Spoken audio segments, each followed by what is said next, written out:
क्या ECS bounce होने पर हमें जेल हो सकती है? ईसीएस क्या होता है, कैसे काम करता है? ईसीएस और नैच में क्या फर्क है? ईसीएस की कौन सी धारा कैसे काम करती है? तो ईसीएस अपने आप में एक ऐसा टॉपिक है जो बहुत ही कम लोगों को समझ में आता है। आज इस वीडियो में हम यही सारी चीजें जानेंगे बहुत ही सरल और आसान भाषा में। देखो, ईसीएस की फुल फॉर्म होती है इलेक्ट्रॉनिक क्लियरिंग सर्विस। ईसीएस को समझने के साथ साथ हम थोड़ा थोड़ा चेक बाउंस को भी साथ में समझेंगे। अब मैं ऐसा क्यों कह रहा हूँ? क्योंकि ये दोनों चीजें आपस में 99% सेम है। कैसे सेम है मैं आगे बताता हूँ आपको। आपने कभी नोटिस किया होगा, पहले क्या होता था कि जब कोई लोन लेता था तो वो उतने दिन का चेक देता था जितने महीने की उसकी ईएमआई बनी होती थी। अगर कोई 1 साल के लिए लोन ले रहा है तो वो 12 चेक देता था। अगर कोई 10 साल के लिए लोन ले रहा है तो उतने महीने के अकॉर्डिंग वो 120 चेक देता था। जिससे क्या होता था, वो बैंक उस टाइम पे अपना चेक लगा के ईएमआई काट लेता था हमारी उस लोन की। लेकिन टाइम के साथ धीरे धीरे इंटरनेट बहुत ज्यादा बढ़ता चला गया और बैंकों में भी इंटरनेट का यूज बहुत ज्यादा होने लगा। और फिर साल आया 2007 और बैंकिंग में एक ऐसा सिस्टम आया जिसका नाम रखा गया ईसीएस, इलेक्ट्रॉनिक क्लियरिंग सर्विस। इससे क्या हुआ, चेक देने का काम ही खत्म हो गया। अगर कोई 10 सालों के लिए या 20 सालों के लिए होम लोन लेता है तो उसको इतने सारे चेक देने की जरूरत नहीं थी। अब सिर्फ उसको ईसीएस फॉर्म पे साइन करना होता था और वो बैंक या फिर कोई एनबीएफसी कंपनी उस बैंक से उसकी ईएमआई काट लेती थी। तो आज की डेट में अगर आप ऑनलाइन लोन लोगे या फिर बैंक जाके कोई लोन लेते हो किसी बैंक से या किसी एनबीएफसी कंपनी से, तो क्या होता है कि वो आपसे ईसीएस फॉर्म पे साइन करवा लेते हैं। अगर ऑनलाइन किसी ऐप से लोन ले रहे हो तो वो एप्लीकेशन आपको एक एग्रीमेंट दिखाएगी ईसीएस मैंडेट का, जहाँ पे आपको बटन दिखाया जाएगा आई एग्री का। जैसे आप उस पर क्लिक करोगे आपका ECS mandate form automatically sign हो जाता है इंटरनेट पे। अब एक चीज यहाँ पर और आती है जो बहुत सारे लोग कंफ्यूज रहते हैं और मेरे से बहुत बार ये क्वेश्चन पूछा गया था कि सर नैच में और ईसीएस में क्या फर्क है।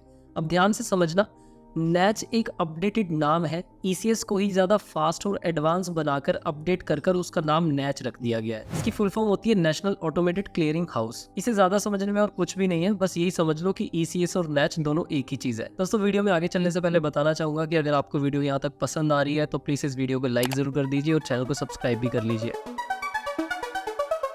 अब समझते हैं कि ईसीएस बाउंस होने पर आपके साथ क्या क्या चीजें हो सकती है। देखो, जब 1881 में चेक का जन्म हुआ था तो इसके लिए एक कानून भी बनाया गया था। कानून क्यों बनाया गया था? ताकि जिस किसी का भी चेक बाउंस हो जाए तो सामने वाला इंसान उसके खिलाफ कानूनी कार्रवाई करके अपने पैसों को वसूल कर सके। अब इस कानून का नाम रखा गया था धारा 138 और इसको बोलते हैं नेगोशिएबल इंस्ट्रूमेंट एक्ट 1881। तो ऐसे ही जब साल 2007 में ईसीएस का जन्म हुआ था तो इसके लिए भी एक कानून बनाया गया था जिसको बोलते हैं धारा 25। तो इंग्लिश में बोलते हैं इसको section 25 payment and settlement act 2007। वैसे इसे शॉर्ट फॉर्म में पासा भी बोलते हैं, पेमेंट एंड सेटलमेंट एक्ट। जब भी आपके पास बैंक रिकवरी वालों का नोटिस आएगा तो वो फेक नोटिस भी भेजते हैं कभी बार, तो उसके अंदर लिखा हुआ होगा पासा। तो पेमेंट एंड सेटलमेंट एक्ट 2007। अब एक चीज आप यहाँ पे समझिए कि चेक बाउंस और ईसीएस बाउंस दोनों भाई भाई है। कैसे हैं चलिए बताता हूँ आपको। जैसे चेक बाउंस में आपके ऊपर कानूनी कार्रवाई होती है, वैसी धारा 25 आपको ये हक देती है कि जिसका भी ईसीएस बाउंस हुआ है उसके ऊपर आप चेक बाउंस वाली कानूनी कार्रवाई कर सकते हो। बस चेक बाउंस में ये होता है कि बैंक रिकवरी वाले या बैंक आपको हरासमेंट या परेशान करने के लिए किसी और स्टेट में जाके चेक बाउंस कर देते हैं। अब चेक बाउंस का कानून ये कहता है जिस भी स्टेट में आपका चेक बाउंस हुआ है आपको उसी के कोर्ट में जाके पेश होना पड़ेगा। तो इसीलिए आपको ज्यादा परेशान करने के लिए बैंक चेक बाउंस किसी और स्टेट में कर देते हैं। लेकिन वहीं देखूँ मैं ईसीएस बाउंस, तो ईसीएस बाउंस आपके लोकल एरिया में ही होता है क्योंकि आपने अपने लोकल बैंक से ही लोन लिया होता है, जिस वजह से आपका ईसीएस बाउंस का केस भी लोकल आपके कोर्ट में ही होता है जहाँ पे आपको पेश होना होता है। अब जो चेक बाउंस का केस है वो सिविल केस में भी आता है और क्रिमिनल केस में भी आता है। ठीक वैसे ही ईसीएस बाउंस भी क्रिमिनल केस में भी आता है और सिविल केस में भी आता है। तो आपको पता ही है कि अगर क्रिमिनल केस हुआ है तो आपको जमानत करवाने की जरूरत पड़ेगी ही पड़ेगी। तो ईसीएस बाउंस और चेक बाउंस में भी आपको जमानत करवानी पड़ती है। अब क्योंकि दोनों भाई भाई है तो दोनों में सजा और जुर्माना भी सेम होता है। या तो आपको 2 गुना जुर्माना देना पड़ सकता है जितने का आपका चेक बाउंस हुआ है, या फिर आपको 2 साल तक की सजा हो सकती है। जज पे डिपेंड करता है, वो चाहे तो दोनों भी कर सकता है। लेकिन डरने घबराने की जरूरत नहीं है, दोनों ही जमानती अपराध है। इंग्लिश में हम बोलते हैं बेलेबल ऑफेंस है। तो जिस दिन भी आपको कोर्ट में बुलाया जाएगा जिस भी तारीख को, उसी सेम डे को आपको जमानत मिल जाएगी। ये आपका कानूनी हक है। अब बहुत बार देखा गया है कि बैंक रिकवरी वाले आपको फेक नोटिस भेजते हैं ज्यादातर केसेस में। वो ऐसा क्यों करते हैं? ताकि डर कर आप उनके जल्दी से पैसे लौटा दो।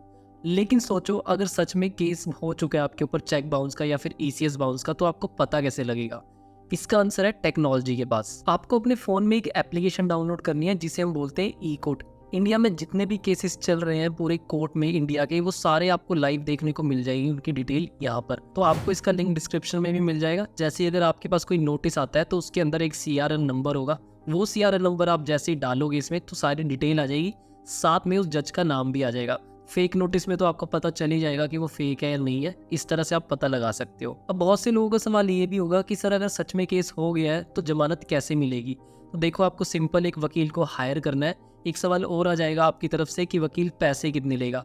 सस्ता वकील करोगे तो कम पैसे ले लेगा, सस्ते में काम कर देगा। महंगा वकील करोगे तो महंगे पैसे लेगा, महंगे पैसों में काम करेगा। लेकिन आपको जमानत मिल जाएगी क्योंकि ये आपका कानूनी अधिकार है। लोन में कोई ना कोई इंसान ऐसी गलती जरूर करता है जिसकी वजह से उसके घर पुलिस आ सकती है। जानते हैं कैसे? अब जो मैं आपको चीज बताने जा रहा हूँ इसकी वजह से आपके घर पुलिस भी आ सकती है और शायद आपको जेल भी जाना पड़ सकता है। और बहुत बुरे हालात की मैं बात करूँ तो शायद आपको 14 दिन की न्यायिक हिरासत में रहना भी पड़ सकता है। अब जिन लोगों को इस चीज की जानकारी नहीं होती उन्हें यही लगता है कि हमने तो लोन लेते वक्त किसी ना बैंक को चेक दिया था ना किसी NBFC कंपनी को चेक दिया था, और यहीं पे वो गलती कर बैठते हैं। तो जब उनके ऊपर केस होता है तो वो उस नोटिस को इग्नोर कर देते हैं या फिर कोर्ट ही नहीं जाते हैं। तो कोर्ट में पेश ना होना या फिर कोर्ट का टाइम वेस्ट करना एक कानूनी अपराध माना जाता है, जिसके वजह से उसके ऊपर क्रिमिनल केस होता है। कैसे होता है बताता हूँ आपको। एक एग्जाम्पल से समझते हैं कि किसी इंसान के ऊपर चेक बाउंस या फिर ECS बाउंस का केस होता है और वो उसको इग्नोर कर देता है, अनदेखा कर देता है, जिस वजह से वो कोर्ट में पेश नहीं होता। तो जब आप पहली बार कोर्ट में पेश नहीं होगे तो आपके खिलाफ बेलेबल वारंट इशू कर देगा कोर्ट। जब आप दूसरी बारी कोर्ट में पेश नहीं होगे तो नॉन बेलेबल वारंट इशू कर देगा कोर्ट आपके खिलाफ। और जब आप तीसरी बारी कोर्ट में पेश नहीं होगे, कोर्ट में नहीं जाओगी, तो कोर्ट आपको PO घोषित कर देगा, हिंदी में बोलते हैं भगोड़ा घोषित कर देगा। फिर इस केस में पुलिस के पास आपकी कंप्लेन जाती है, जो लोकल पुलिस थाना होता है जहाँ पे आप रहते हो जिस एरिया में, और पुलिस आपकी कंप्लेन लेके आपके पास आती है और आपको पुलिस स्टेशन लेके जाती है। बहुत बुरे अगर हालात की मैं बात करूं तो शायद आपको 14 दिन की न्यायिक हिरासत में भी भेजा जा सकता है पुलिस के द्वारा। चेक बाउंस अगर जिस स्टेट में हुआ है तो उस स्टेट की पुलिस आपके घर पर आएगी। अगर ECS बाउंस हुआ है तो वो आपका लोकल एरिया ही होगा, तो लोकल पुलिस ही आपके पास आएगी। अब एक सिनेरियो यहाँ पे आपको जानना और ज्यादा जरूरी हो सकता है जहाँ पे आप गलती कर सकते हो। अब होता क्या है कि आप चेक के द्वारा किसी को पेमेंट करते हो और उस चेक को आप बैंक जाके स्टॉप करवा देते हो। पहली चीज तो ये है। दूसरी चीज़ क्या है, जब आपने किसी छोटे मोटे लोन लिया या कोई बड़ा लोन लिया तो आपके पास अकाउंट में पैसे नहीं होते, जिस वजह से आपका ECS बाउंस होता रहता है बार बार। तो आप क्या करते हो, आप बैंक जाके उस ECS को स्टॉप करवा देते हो। ये दोनों सिनेरियो में आप सामने वाले को अपने ऊपर कानूनी कार्रवाई करने का न्योता दे रहे हो। इससे क्या होगा कि आपने अपने पैर पे ही कुल्हाड़ी मार ली। पहले तो ECS बाउंस या चेक बाउंस की धारा ही आपके सामने लगने वाली थी, क्योंकि पैसे तो आपने उस इंसान के दिए नहीं है। ऊपर से आपने ये गलती करके एक चीज की और धाराएं जोड़ ली, जो कि 420 और 406 विश्वासघात और धोखाधड़ी का। अब क्या होता है, जब हम किसी को चेक देते हैं या फिर किसी बैंक या NBFC कंपनी से लोन लेते हैं तो हम उसको चेक देंगे या फिर उसके ECS फॉर्म पे साइन करके उसको प्रॉमिस कर रहे हैं, एक वादा कर रहे हैं कि भाई इस डेट को हमारे इस बैंक से अपनी EMI तुम काटते रहना। लेकिन इस वादे से हम मुकरते हैं और जाके उस चेक को स्टॉप करवा देते हैं या फिर उस ECS को स्टॉप करवा देते हैं बैंक से। इन दोनों चीजों में आप धोखाधड़ी और विश्वासघात करते हो तो आपके ऊपर दफा 406 और 420 के तहत क्रिमिनल केस बनता है, जो कि सामने वाला आपके खिलाफ कर सकता है। तो इस चीज को भी आपने कभी भी रिपीट नहीं करना, ये गलती आपने कभी नहीं करनी। अब बेशक आपके अकाउंट में पैसे नहीं है या फिर आपने कोई लोन ले रखा था जिस वजह से बार बार ECS हिट हो जा रहा है, आपके अकाउंट में ECS लग ही जा रहा है, चाहे जितनी बार भी ECS लगे आपने ECS को स्टॉप नहीं करवाना।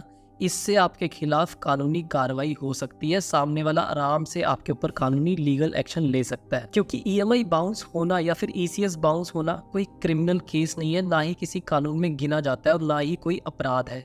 लेकिन ECS स्टॉप करवाना या फिर चेक दे के उस चेक को स्टॉप करवाना ये कानूनी अपराध माना जाता है। तो आपकी EMI चाहे लाखों बार टूट जाए, ECS बाउंस हो जाए, बार बार लगते रहे, उससे आपको कोई भी नुकसान नहीं होने वाला। हाँ, ECS के बाउंस के चार्जेस लगेंगे जो कि हर एप्लीकेशन के अलग अलग होते हैं। ये 50 रुपये से लेके 750 रुपये तक होते हैं। जब आप लोन लेते हो किसी बैंक से या किसी NBFC कंपनी से तो वहाँ पे आप टर्म एंड कंडीशंस तो पढ़ते हो नहीं, उसी में ये सारी चीज़ें लिखी होती है मेरे दोस्त। अब देखा गया है कि 99% बैंक कभी भी ECS का केस नहीं करते हैं। अब वो ऐसा क्यों नहीं करते हैं इसे भी समझते हैं हम। देखो, अगर आप आज की डेट में गूगल करके देखोगे कि कितने चेक बाउंस के केस हमारे भारत में चल रहे हैं तो आपको ये नंबर देखने को मिलेगा, 35 से 40 लाख केसेस चल रहे हैं हमारे भारत में चेक बाउंस के। और अगर मैं ईसीएस बाउंस के केस भी इसमें जोड़ दूं तो ये कम से कम 45 लाख से भी ऊपर चला जाता है नंबर। और आपका कोई केस है तो उसको सुप्रीम कोर्ट पहुंचते पहुंचते 30 से 40 साल लग जाते हैं। इतना टाइम इन बैंक वालों के पास नहीं है, इसीलिए ये आपको डराते हैं, धमकाते हैं, फेक नोटिस भेजते हैं ताकि जो पैसा आपसे निकलवा सके वो निकलवाते हैं। नहीं तो ये लोग एंड में आके सेटलमेंट करते हैं आपसे, ताकि इनको ये लगता है कि जो पैसा मिल रहा है उतना तो ले लें, बल्कि जो पैसा फंसा हुआ है उसके लिए वकील करेंगे, वकील को पैसे देंगे, अपना टाइम वेस्ट करेंगे।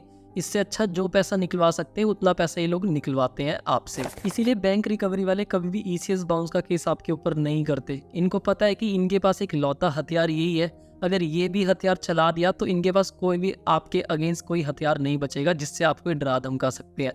और आज तक देखा गया कि 5 लाख से ऊपर वाले केसेस में ही ईसीएस बाउंस का केस होता है। उससे नीचे जितने भी केसेस होते हैं अमाउंट के, 5 लाख से नीचे भी जितने केसेस होते हैं उनमें ज़्यादातर ईसीएस बाउंस का केस बहुत कम देखने को मिलता है। बस ये लोग करते क्या है, एंड में आके आपसे सेटलमेंट करते हैं, जो पैसा आपसे मिलता है एंड में वो निकलवाते हैं और आपका सिबिल खराब कर देते हैं। इससे फ्यूचर में आपको लोन कभी नहीं मिलता है या फिर लोन लेने में बहुत प्रॉब्लम होती है आपको। दोस्तों, अगर आप भी किसी लोन की प्रॉब्लम में फंसे हुए हो तो आप हमारी 1-to-1 कंसल्टिंग सर्विस कॉल ले सकते हो, जहाँ पे हम आपके साथ ऑनलाइन आके 1-to-1 डिस्कस करेंगे कि कैसे आप अपनी लोन की प्रॉब्लम से बाहर निकल सकते हो, कैसे हम आपको आपकी लोन की प्रॉब्लम से बाहर निकाल सकते हैं। इस चीज़ का लिंक आपको डिस्क्रिप्शन में मिल जाएगा, या तो आप मुझे इंस्टाग्राम पे मैसेज कर सकते हो कि सर हमने आपकी 1-to-1 कंसल्टिंग सर्विस कॉल लेनी है, तो वहाँ पे मैं आपको लिंक शेयर कर दूंगा। अगर आपको ये वीडियो अच्छी लगे तो प्लीज़ इस वीडियो को लाइक ज़रूर कर देना। मैं मिलता हूँ आपसे इसी तरह की एक और अच्छी वीडियो में, तब तक के लिए बाय बाय।